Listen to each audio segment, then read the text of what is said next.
The lost child. It was the festival of spring. From the wintry shades of narrow lanes and alleys emerged a gaily clad humanity, thick as a swarm of bright-colored rabbits issuing from a warren. They entered the flooded sea of sparkling silver sunshine outside the city gates and sped towards the fair. Some walked, some rode on horses, others sat, being carried in bamboo and bullock carts. One little boy ran between his parents' legs, brimming over with life and laughter. The joyous morning gave greetings and unashamed invitations to all to come away into the fields, full of flowers and songs. "Come, child, come," called his parents, as he lagged behind, fascinated by the toys in the shops that lined the way. He hurried towards his parents, his feet obedient to their call, his eyes still lingering on the receding toys. As he came to where they had stopped to wait for him, he could not suppress the desire of his heart, even though he well knew the old, cold stare of refusal in their eyes. "I want that toy," he pleaded. His father looked at him red-eyed in his familiar tyrant's way.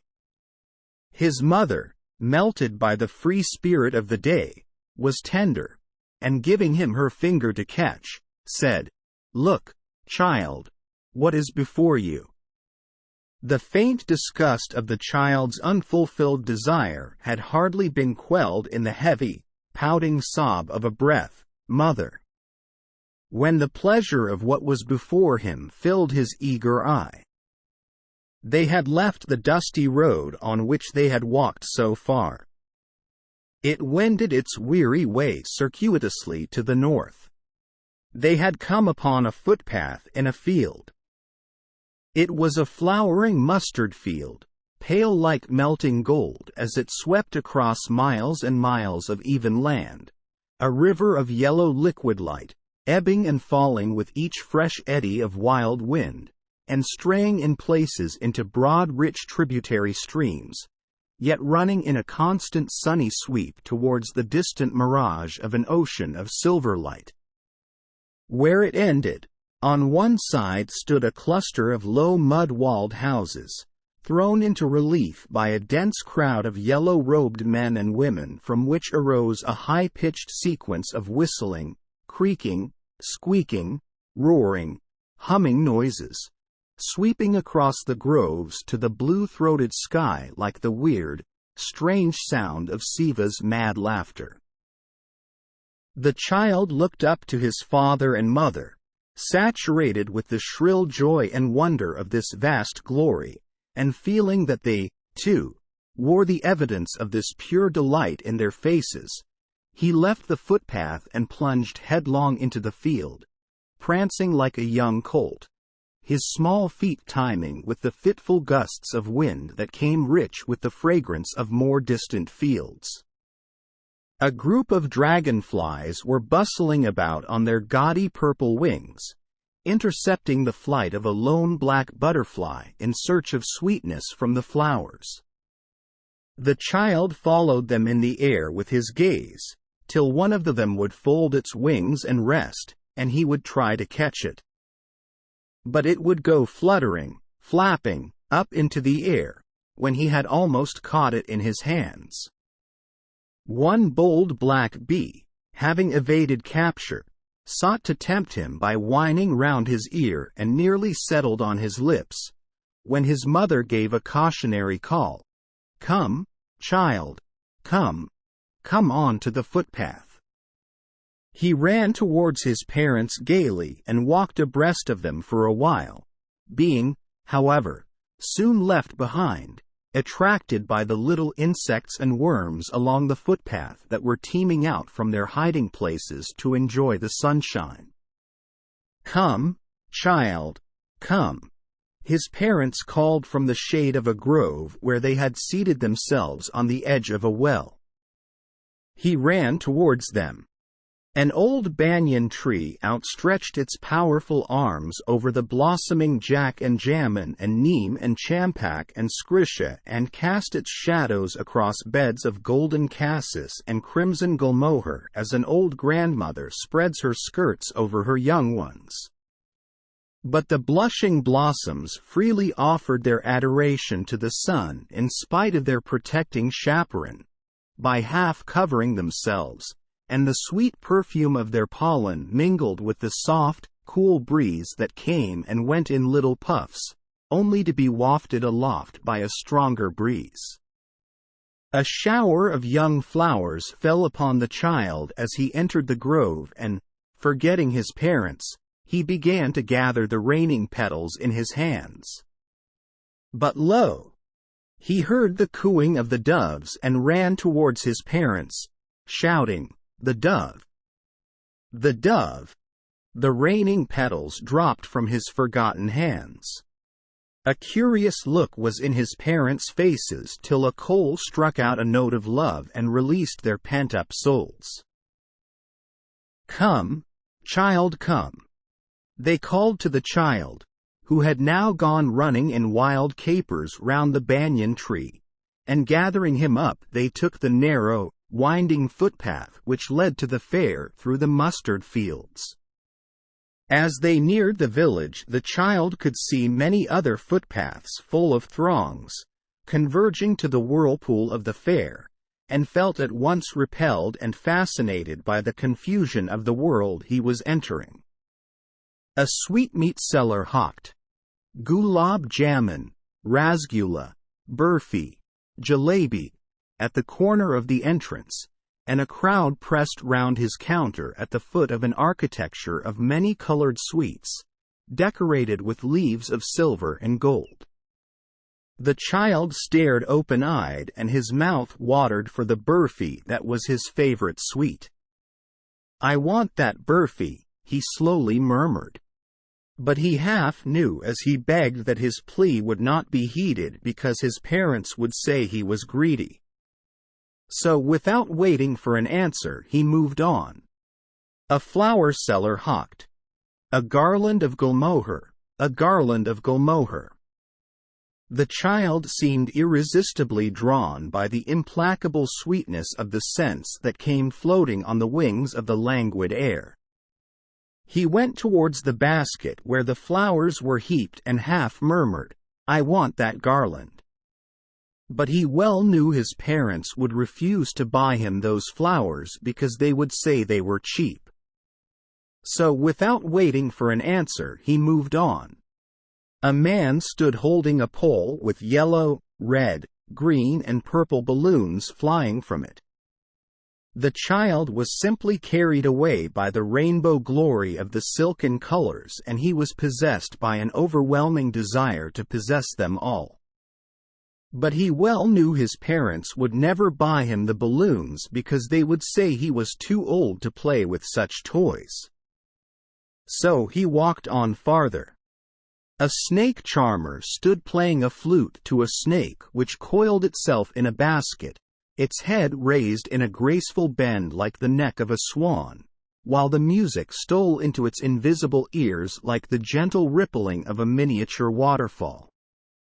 The child went towards the snake charmer. But knowing his parents had forbidden him to hear such coarse music as the snake charmer played, he proceeded farther. There was a roundabout in full swing. Men, women and children, carried away in a whirling motion, shrieked and cried with his dizzy laughter. The child watched them intently going round and round, a pink blush of a smile on his face, his eyes rippling with the same movement, his lips parted in amazement, till he felt that he himself was being carried round. The ring seemed to go fiercely at first, then gradually it began to move less fast. Presently the child, rapt, finger in his mouth, beheld it stop. This time, before his overpowering lover, for the anticipated sensation of movement had been chilled by the thought of his parents' eternal denial, He made a bold request. "I want to go on the roundabout. Please, father, mother." There was no reply. He turned to look at his parents. They were not there ahead of him. He turned to look on either side. They were not there. He looked behind. There was no sign of them. A full deep cry rose within his dry throat, and with a sudden jerk of his body he ran from where he stood, crying in real fear, "Mother, father!" Tears rolled down from his eyes, hot and fierce. His flushed face was convulsed with fear. Panic-stricken, he ran to one side first, then to the other, hither and thither in all directions, knowing not where to go. "Mother! Father!" he wailed with a moist, shrill breath now, his throat being wet with swallowing the spittle.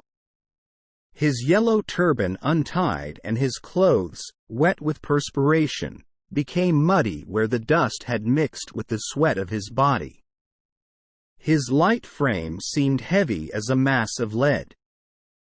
Having run to and fro in a rage of running for a while, he stood defeated, his cries suppressed into sobs.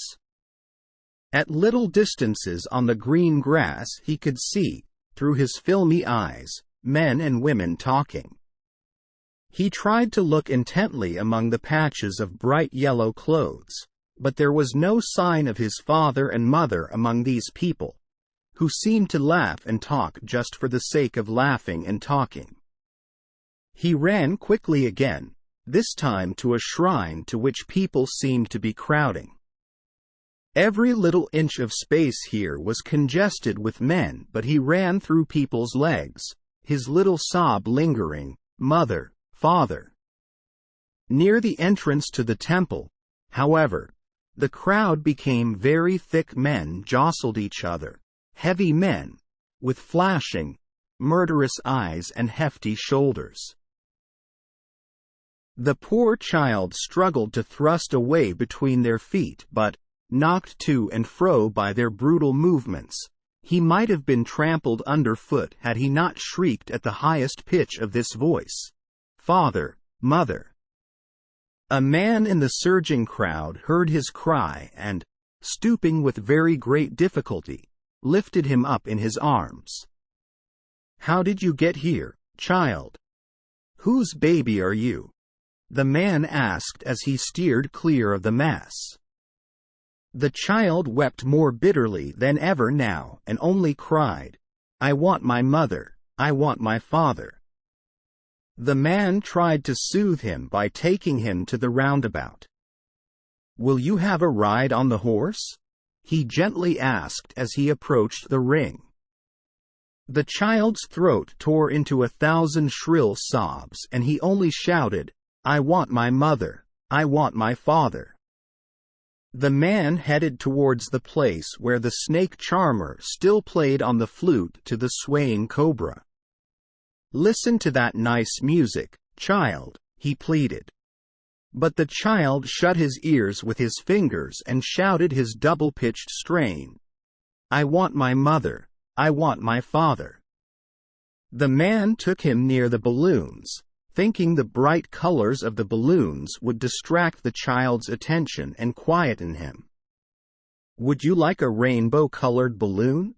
he persuasively asked. The child turned his eyes from the flying balloons and just sobbed, "I want my mother, I want my father."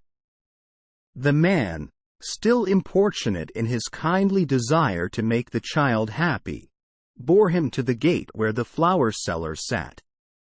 "Look! Can you smell those nice flowers, child? Would you like a garland to put round your neck?" The child turned his nose away from the basket and reiterated his sob, "I want my mother, I want my father." Thinking to humor his disconsolate charge by a gift of sweets, the man took him to the counter of sweet shop. "What sweets would you like, child?" he asked. The child turned his face from the sweet shop and only sobbed, "I want my mother, I want my father. Thanks for watching. Please do not forget to like, share, comment and subscribe for more amazing stories.